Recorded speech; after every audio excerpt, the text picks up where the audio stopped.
You knew it now. Don't ask such unnecessary questions. Don't take my interview. I'm telling you. Don't take my না delete করুন এটা delete করুন I have a public image তৃণমূলে খেলতে চান আপনার কি মনে হয় যে টিমে 11 এ জায়গা হয়নি বলে আপনি রাজ্য না, ইজ এ একদম কোশ্চেন না, প্লে করুন না, প্লেট হ্যাঁ, প্লেট প্লিজ প্লেট আমি করছেন কেন আমি দেখাবো না আমি তোমায় বললাম না না এক মিনিট আমি তোমাকে খুব সুন্দরভাবে বললাম যে এই প্রশ্নটা ছেড়ে দাও তাই তো কোনটা? আমি বললাম তো তুমি আমাকে তাড়া করলে কোশ্চেনটা করতে থাকলে ক্যামেরাটা অন রাখলে হয় আমি কি প্রশ্ন করেছি দেখাও না কি প্রশ্ন করেছো আপনি করে আসুন না তার আগে আমি নমস্কার বন্ধুরা, তো আপনারা দেখলেন যে বাবুল সুপ্রিয় মেজাজ হারালেন। কি জন্য মেজাজ হারালেন সেটাও হয়তো আপনারা জানেন যে এই বাবুল সুপ্রিয়ই যখন বিজেপি ছেড়ে তৃণমূলে এসেছিলেন তখন তিনি একটি মন্তব্য করেছিলেন যে আমি তৃণমূলের প্লেইং 11-এ খেলতে চাই। আর আজকে এই সাংবাদিক সেই প্রশ্নটা ওনাকে করছিলেন যে আপনি তো বলেছিলেন যে আপনি তৃণমূলের প্লেইং 11-এ থাকতে চান, কিন্তু তাহলে আপনাকে যে রাজ্যসভায় পাঠানো হচ্ছে এটা নিয়ে আপনি কি বলবেন? তো এই প্রশ্ন শুনেই বাবুল সুপ্রিয় পুরোপুরি মেজাজ হারিয়ে দিলেন এবং কি ঘটনা ঘটলো সেটা তো আপনারা দেখলেনই। প্রথমেই আমি আপনাদেরকে ভিডিওর মাধ্যমে দেখালাম। তো এই বাবুল সুপ্রিয় কেন মেজাজ হারালেন সেটা বলতে পারে শুধুমাত্র একজনই, সে হচ্ছে বাবুল সুপ্রিয়। আর সাধারণ পাবলিক বা মানুষ সেটা সম্বন্ধে অনেকটা আন্দাজ অবশ্য করেই ফেলেছে, কারণ বাবুল সুপ্রিয় এমন একজন ব্যক্তি, তিনি বিজেপিতে গিয়েছিলেন মন্ত্রিত্ব পাবার আশায়, তিনি মন্ত্রিত্ব পেয়েছিলেন। তারপর যখন তার মন্ত্রিত্ব সেখান থেকে কেড়ে নেওয়া হলো এবং তাকে অন্য দায়িত্ব দেওয়া হলো, তখন তিনি কিন্তু বিজেপি ছেড়ে দিয়েছিলেন। তারপর তিনি চলে এসেছেন তৃণমূলে আবার তিনি মন্ত্রী হয়েছিলেন। এখন আবার তাকে কি করা হচ্ছে, তৃণমূল থেকে রাজ্যসভায় পাঠিয়ে দেওয়া হচ্ছে। তো হয়তো তিনি ভেবেছিলেন এবার আবার বিজেপিতে ফিরে যাব কিনা, কিন্তু তিনি আর বিজেপিতে ফিরে যেতে পারলেন না, সরাসরি রাজ্যসভাতেই চলে গেলেন। তো এই বিষয়টা নিয়েই তিনি এবার মেজাজ হারালেন যখন সাংবাদিক প্রশ্ন করছিলেন যে আপনি তো বলেছেন প্লেইং 11-এ থাকবেন, তাহলে কি জন্য পিছনে সরে গেলেন বা রাজ্যসভায় কেন চলে যাচ্ছেন? তো এটা নিয়ে প্রশ্ন করেছিল বলে বাবুল সুপ্রিয় মেজাজ হারালেন, সেটাই দেখতে পাওয়া যাচ্ছে।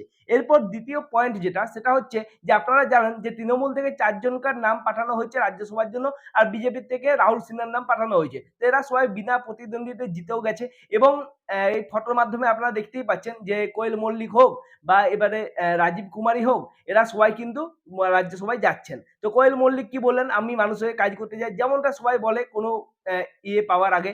আর রাজীব কুমার কি বললেন সেটা আমরা জানতে পারিনি। এবার দেখো এখানে একটা জিনিস দেখা, সেটা হচ্ছে তৃণমূল বলে যে আমরা বাঙালিদের দল বা বাঙালি আমাদের কাছে সবার আগে, কিন্তু এই যে 4 জনের মধ্যে যে দুজনকে দেখতে পাচ্ছেন রাজীব কুমার আর মেনকা গুরুস্বামী, এনারা কিন্তু কেউ বাঙালি নন, ঠিক আছে? তাও কিন্তু তৃণমূল এদিকে রাজ্যসভায় পাঠাচ্ছে। আর এটা নিয়ে শুভেন্দু অধিকারী কি বলেছেন জানো? শুভেন্দু অধিকারী বলেছেন যে এদেরকে পুরস্কার দেওয়া হয়েছে। কি বিষয়ে পুরস্কার দেওয়া হয়েছে সেটা প্রথমে আমরা শুভেন্দু অধিকারীর মুখে শুনে নিই, তারপর এটা নিয়ে আমরা আবার আলোচনা করব। দুজনকে কৃতজ্ঞতা স্বরূপ ঋণ শোধ করেছেন। সারদার ইলেকট্রনিক্স ডিভাইস নষ্ট করার জন্য রাজীব কুমারকে রিওয়ার্ড দিয়েছেন, আর বিনীত গোয়েলকে আরজি করের অবহেলার কেসে বাঁচিয়ে দেওয়ার জন্য মেনকা গুরুস্বামীকে তিনি আজকে গিফট দিয়েছেন। সুব্রত বক্সির মতো উনার যুব কংগ্রেসের সময় থেকে অদ্যাবধি সুব্রত বক্সি হাঁটতে পারেন, চলতে পারেন, এখনো জেলা করেন। এখন আপনারা জিজ্ঞেস করতে গেলে বক্সিদা বলবে যে আমি নিজে থেকে না বলেছি। তো আমাদের কষ্ট হচ্ছে যারা তৃণমূল কংগ্রেসটা তৈরি করেছিল সেই নেতাকে আজকে অবসরে পাঠানো হচ্ছে, বাবুল সুপ্রিয়, কোয়েল মল্লিকদেরকে, মেনকা গুরুস্বামীদেরকে, রাজীব কুমারের মতো টেন্টেড একজন কুখ্যাত আইপিএস জায়গা করে দেওয়ার জন্য সুব্রত বক্সিকে আজকে বাধ্যতামূলক অবসরে পাঠানো হচ্ছে। এটা পশ্চিমবঙ্গের রাজনীতিতে খুব পীড়াদায়ক। শুনলেন তো আপনারা শুভেন্দু অধিকারী কি বললেন? তিনি বললেন যে পুরস্কার দেওয়া হয়েছে এই রাজীব কুমার আর মেনকা গুরুস্বামীকে ওই আরজিকর মামলাতে ওই বিনীত গোয়েলকে বাঁচানোর জন্য, আর এদিকে রাজীব কুমার ওই যে তথ্য প্রমাণ নষ্ট করেছে সেই জন্য ওনাদেরকে পুরস্কার দেওয়া হচ্ছে তৃণমূলের তরফ থেকে। আর তিনি আরেকটা কথা এখানে যুক্ত করলেন, যেটা হচ্ছে সুব্রত বক্সির বারে মানে সুব্রত বক্সি যিনি কিন্তু বলছে এখনো মানে শরীর তার ঠিকই আছে, তিনি এখনো কাজকর্ম করতে পারবেন এবং চলাফেরা সবাই ঠিকঠাক করতে পারেন। তা সত্ত্বেও ওনাকে কিন্তু গুরুত্ব কমিয়ে দেওয়া হয়েছে, ওনাকে সর করে দেওয়া হচ্ছে বা বসিয়ে দেওয়া হচ্ছে বা সরিয়ে দেওয়া হচ্ছে, এটা শুভেন্দু অধিকারী এখানে দাবি করছেন। এবং তৃণমূলের মধ্যে যে একটা দ্বন্দ্ব আছে নব্য আর যারা পুরনো তাদের নিয়ে, সেটা কিন্তু আবারও এরকম এই সমস্ত দৃশ্যের মাধ্যমে সামনে চলে আসছে বা প্রকাশ্যে চলে আসছে। তো সেগুলো এখান থেকে বুঝতে পারা যাচ্ছে। এরপর আপনাদেরকে আমি জানাতে চাই যে আপনারা জানেন যে সিবি আনন্দ বোস যিনি ছিলেন পশ্চিমবঙ্গের রাজ্যপাল, উনি কিন্তু হঠাৎই ইস্তফা দিয়ে দিয়েছেন এবং এখন নতুন রাজ্যপাল হতে চলেছেন কে জানেন? নতুন রাজ্যপাল হতে চলেছেন আইপিএস মানে প্রাক্তন আইপিএস, তো আর.এন. রবি।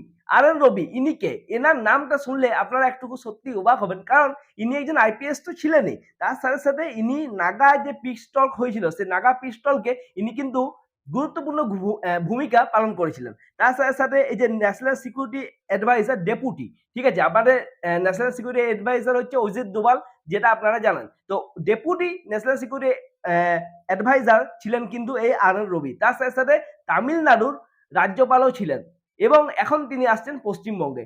এবারে এই যে এনাকে কি জন্য পশ্চিমবঙ্গে নিয়ে আসা হচ্ছে, বা এই সিবি আনন্দ বোস এনাকে বা কি জন্য ইস্তফা দেওয়া করানো হলো, কারণ ওনার কার্যকাল এখনো অনেকটাই বাকি ছিল। 2027 সালে ওনার কার্যকাল শেষ হলো, কিন্তু তার অনেক আগেই এই ভোটের সময়, স্পেশালি ভোটের সময় কি জন্য ওনাকে সরিয়ে দেওয়া হলো সেটা নিয়ে এখন অনেক জায়গায় প্রশ্ন উঠেছে। এবারে বিজেপি বলছে যে ওনার শারীরিক অবস্থা ভালো নয় সেই জন্য সরানো হয়েছে, কিন্তু আসল যেটা কারণ আমার মনে হয় আপনারা সেটা আন্দাজ করতে পারছেন। তার প্রধান যেটা একটা স্বরূপ সেটা হচ্ছে যে মমতা ব্যানার্জির রিয়াকশন। মমতা ব্যানার্জি বলছেন, এক্স হ্যান্ডেলে পোস্ট করেছেন যে তিনি স্তম্ভিত, কারণ কেন্দ্র তার সাথে না আলোচনা করে এই সিদ্ধান্ত নিয়ে নিয়েছে। এবং যেটা জানতে পারা যাচ্ছে রীতিমতো কেন্দ্রীয় স্বরাষ্ট্রমন্ত্রীর সাথে আমাদের মুখ্যমন্ত্রীর ফোনের মধ্যে তর্কাতর্কিও হয়েছে। মানে স্বরাষ্ট্রমন্ত্রীর তরফ থেকে ফোন করা হয়েছিল মমতা ব্যানার্জিকে, তখন তিনি কোনো একটা অনুষ্ঠানে ব্যস্ত ছিলেন, ফোনটা তুলতে পারেননি। তারপর তিনি ফোন ঘুরিয়েছিলেন এবং যখন জানতে পারেন যে এই আর.এন. বোসকে রাজ্যপাল করা হচ্ছে এই ভোটের সময়, তখন কিন্তু তিনি খুবই রেগে গেছিলেন, কারণ তিনি বলছেন যে আমার সাথে কোনো আলোচনা না করে ওনাকে রাজ্যপাল নিযুক্ত করা হয়েছে। এবং সেই বিষয়টা নিয়ে তিনি বলছেন যে এটা যে যুক্তরাষ্ট্রীয় কাঠামো সেটা সেটার বিরোধী, ঠিক আছে। তাহলে এই আর.এন. রবিকে বিজেপি কি জন্য বা কেন্দ্রীয় মন্ত্রিত্ব কি জন্য নিয়ে আসতে চাইছে পশ্চিমবঙ্গে বা নিয়ে এসেছে পশ্চিমবঙ্গে, তা বুঝতেই পারা যাচ্ছে, কারণ ভোট হচ্ছে একটা প্রধান কারণ। আর এই আর.এন. রবি এসেই কিন্তু বলেছেন যে এ দর হামকো আচ্ছা লাগা, মতলব মানে মানে বলতে চাইছেন যে আমি কিন্তু আইন শৃঙ্খলা উন্নতি এখানে ঘটাবই।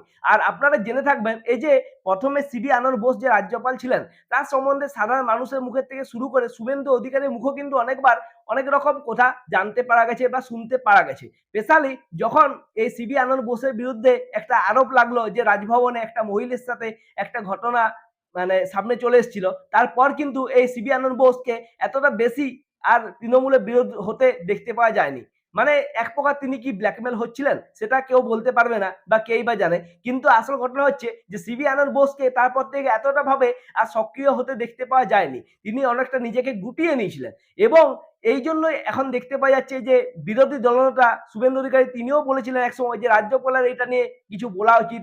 মানে অনেকগুলো ঘটনাটা ঘটে গেল পশ্চিমবঙ্গে, কিন্তু রাজ্যপালের সেরকম ভূমিকা দেখতে পাওয়া যায়নি। আর অনেক সাধারণ মানুষও রাজ্যপালকে নিয়ে ক্ষোভে ছিলেন এবং তার এই ফলস্বরূপ আমরা দেখতে পাচ্ছি যে পশ্চিমবঙ্গের রাজ্যপাল এবার নিযুক্ত হচ্ছেন আর.এন. রবি।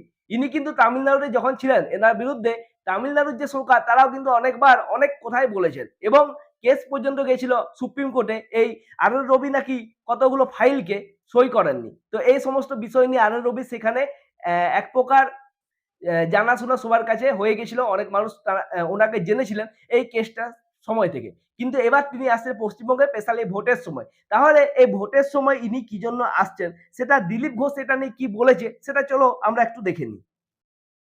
गवर्नर आ रहे हैं बंगाल के लिए, आईपीएस है। कानून व्यवस्था की हालत बहुत खराब है, इसीलिए अच्छा चयन है। आईपीएस ऑफिसर आ रहे हैं, उनको सारा मालूम है, उम्मीद है कुछ सुधरेगा बंगाल। ममता बनर्जी कह रहे हैं कि चुनाव से पहले राजनीतिक वजह से केंद्रीय गृह मंत्रालय के दबाव में इस्तीफा दे रहे हैं सीबी आनंद बोस। इसका दबाव में क्या है, ये काम देखना उनका काम नहीं है। सरकार है, राष्ट्रपति जी हैं, गवर्नर के काम देखते हैं वो लोग।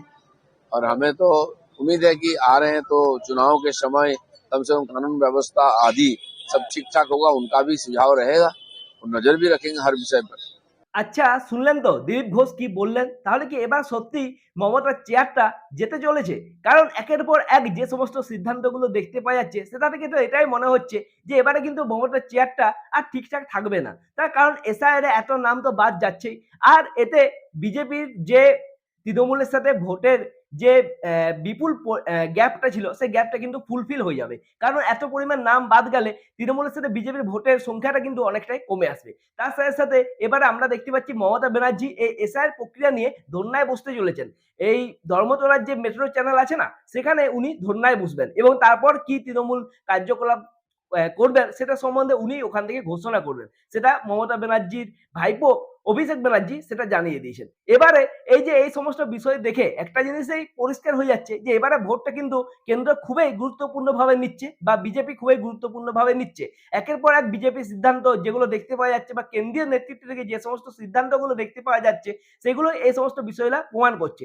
আরেকটা খবর আপনাদেরকে জানিয়ে রাখি, আপনারা জানবেন বিহারের মুখ্যমন্ত্রী নীতিশ কুমার তিনি কিন্তু এখন রাজ্যসভায় যাচ্ছেন। মানে তিনি কিন্তু ইস্তফা দিয়ে দিবেন মুখ্যমন্ত্রী পদ থেকে, তারপর তিনি রাজ্যসভায় যাবেন। রাজ্যসভায় যাওয়ার পর ওনাকে কেন্দ্রীয় মন্ত্রী বানানো হয় না তিনি রাজ্যসভায় থাকবেন সেটা তো ভবিষ্যতে বলবে। এবং তার সাথে সাথে নিতিন নবীন আপনারা জানবেন উনি কিন্তু আমাদের পশ্চিমবঙ্গে বিজেপির সভাপতি ছিলেন, কিন্তু ওনাকেও রাজ্যসভাতে পাঠানো হচ্ছে। তো এই সমস্ত বিষয়গুলো থেকে একটা জিনিসই স্পষ্ট বুঝতে পারা যাচ্ছে যে মমতার চেয়ার কিন্তু এবারে সত্যি তলমলে।